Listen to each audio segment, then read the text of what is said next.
Okay, sound check. So, good morning mga boss. Ngayong araw mag-install tayo ng loud horn sa ating Suzuki Every Wagon minivan DE64W na model. Ito po yung ating gagamitin na loud horn. Ang brand po niya ay Type R. So, basic lang ang ating wiring. Hindi na natin kailangan ng ibang relay. Itong hinahawakan ko, ito yung wire na nakatap sa terminal ng ating stock horn.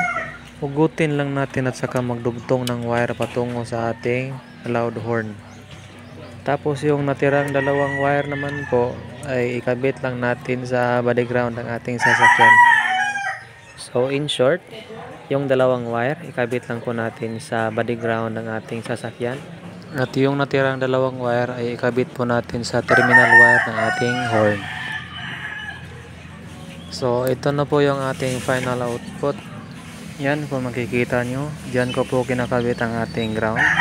Wala po tayong ginagamit dito na electrical tape, puro shrinkable tube lang po.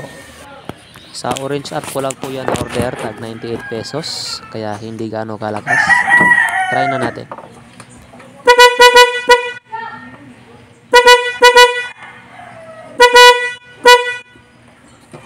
Okay, sound check.